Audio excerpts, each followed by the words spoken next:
आपने कभी सोचा है कि आप कभी कोई चीज़ बाय करते हैं तो क्यों करते हैं, और अगर करते हैं तो कैसे करते हैं? तो चीज़ बाय करने के लिए या कोई भी आप चीज़ खरीदते हैं, उसके लिए आपको कोई ना कोई या तो ज़रूरत होती है या तो आपकी चाहत होती है। सो इस पे हम मज़ीद पहले बात कर चुके हैं, लेकिन मैं इस वीडियो में ये डिस्कस करना चाहता हूँ कि हम किस तरह से बिज़नेस में यूज़र्स के बाइंग बिहेवियर को अंडरस्टैंड कर सकते हैं, और किस तरह से एक यूज़र एक चीज़ को पसंद करता है, उसको बाय करता है, उसके बाद उसके साथ कैसे इंटरेक्ट करता है। और फिर हम ये भी बात करेंगे कि इस पूरे सिनेरियो के अंदर, इस पूरे प्रोसेस के अंदर हमारी एसईओ कहाँ पर रोल प्ले करेगी, क्योंकि अब डिजिटल का वक्त है और लोग जो ऑनलाइन शॉपिंग करते हैं वो ऑनलाइन सर्च भी करते हैं, और ये जो प्रोसेस है जो आम तौर पे एक टिपिकल फिजिकल एनवायरनमेंट में या एक आम स्टोर में जाके जिस तरह से लोग बात करते हैं या बाय करते हैं, उस तरह से बिहेवियर ऑनलाइन भी लोगों का होता है। उसके लिए हमें ये लॉयल्टी लूप समझना बहुत ज़रूरी है। लॉयल्टी का मतलब आप ले सकते हैं कि आपसे कौन कितना वफ़ादार है, या आपका कितना पसंदीदा कस्टमर है। अक्सर लोग ब्रांड्स को पसंद करते हैं और वो बार बार उनसे ख़रीदना चाहते हैं, और चूँकि उनको क्वालिटी पसंद है, किसी को प्राइस पसंद है, मुख्तलिफ़ वजूहात की वजह से वो लोग एक पर्टिकुलर ब्रांड से एसोसिएट हो जाते हैं और वो बार बार उनसे ख़रीदते हैं। सो इस लॉयल्टी लूप को अगर हम इस लॉयल्टी को अगर हम दिखाना चाहें विजुअली, तो हम इस तरह से दिखा सकते हैं कि किस तरह से आपका एक बिहेवियर चलता है। सो लेट मी एक्सप्लेन कि इसमें क्या क्या होता है। फॉर एग्जांपल, आप एक ब्रांड को नहीं जानते, या आपने एक ऐसी कोई चीज़ लेनी है जो आप फर्स्ट टाइम लेना चाह रहे हैं, तो आप सबसे पहला स्टेज नंबर 1 क्या होगी कि आप सबसे पहले कंसिडर करते हैं कि आपको एक ज़रूरत पेश आई है। अब आप एक्टिवली इवेल्युएट करेंगे कि आपको वो चीज़ चाहिए तो वो कहाँ से मिलेगी। आमतौर पे आप बाज़ार जाएंगे, आप मार्केट जाएंगे, आप दोस्तों से पूछेंगे, आप फैमिली में पूछेंगे कि ये कहाँ से मिलेगी या कैसे मिलेगी, या कौन सी अच्छी है, ये कहाँ से अच्छी है। ये सारी चीज़ें आप सवाल जब पूछते हैं तो इसको एक्टिव इवेल्युएशन कहते हैं।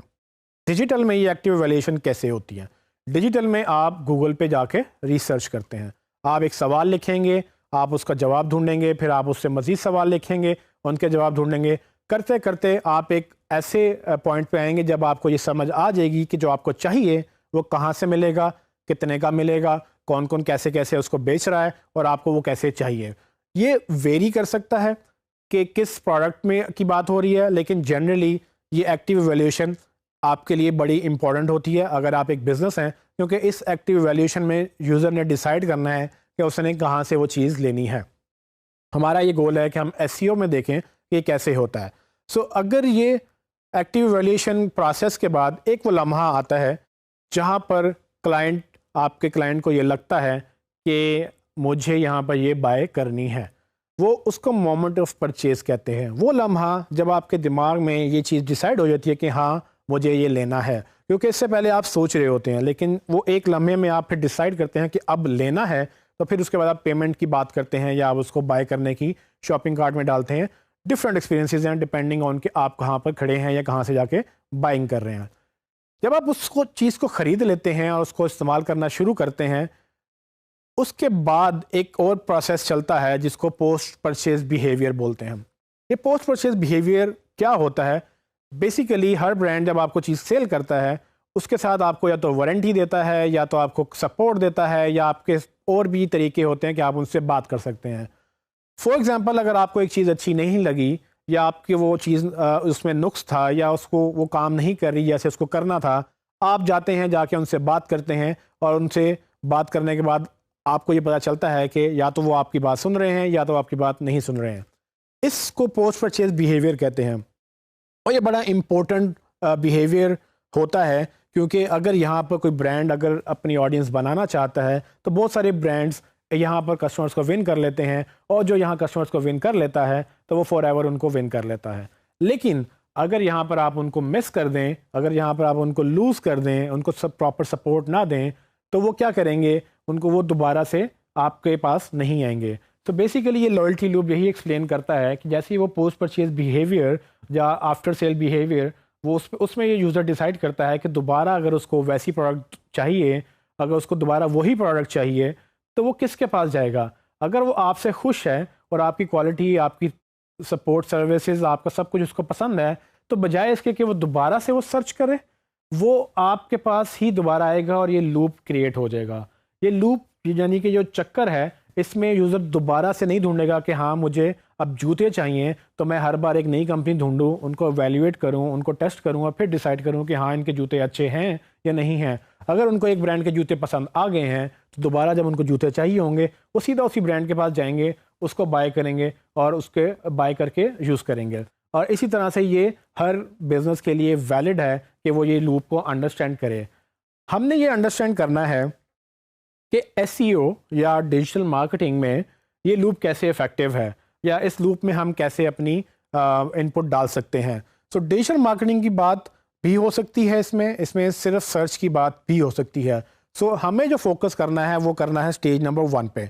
वो स्टेज जब यूज़र एक्टिवली आपके ब्रांड को इवेल्युएट कर रहा है, क्योंकि डिजिटल में इवेल्युएशन का मतलब ये है कि वो आपको सर्च कर रहा है। वो क्या सर्च कर रहा है आपको ये अंडरस्टैंड करना ज़रूरी है कि फॉर एग्जांपल अगर उसको जूते चाहिए तो पहले ये लिख सकता है कि बेस्ट शूज़ इन लाहौर या बेस्ट शूज़ इन पाकिस्तान, के कौन से ऐसे जूते हैं जो बेस्ट हैं पाकिस्तान के अंदर या लाहौर के अंदर या जिस शहर में भी वो रहते हैं उस शहर के अंदर कौन से जूते बेहतरीन हैं। अब अगर आप जूते बेच रहे हैं तो ये कस्टमर आपके लिए रेलिवेंट कस्टमर है और आपको चाहिए कि इस क्वेरी के अगेंस्ट आप रैंक करें, क्योंकि अगर आप उसको हेल्प नहीं करेंगे, इस बात का जवाब नहीं देंगे, जो देगा वो इस सेल को विन कर लेगा।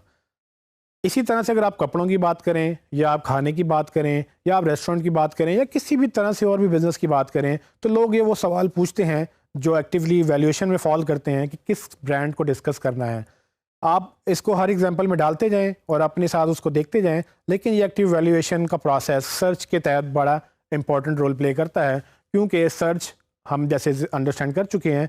कि गूगल सबसे बड़ा सर्च इंजन है और गूगल में बार बार ये सर्चेज होती हैं। सो अगर आप गूगल और बिंग ये 2 बड़े सर्च इंजन्स को लेकर अपनी स्ट्रैटेजी इसके मुताबिक करें और अगर आप ये अंडरस्टैंड कर लें कि यहाँ पर लोग क्या क्या सर्च करते हैं अपनी प्रोडक्ट्स के बारे में, तो आप इन प्रोडक्ट्स के ऊपर या इन क्यूरीज के ऊपर अपना कंटेंट रैंक करवा सकते हैं और वो रैंक करवा कर आप उस एक्टिव वैल्यूएशन का हिस्सा बन सकते हैं।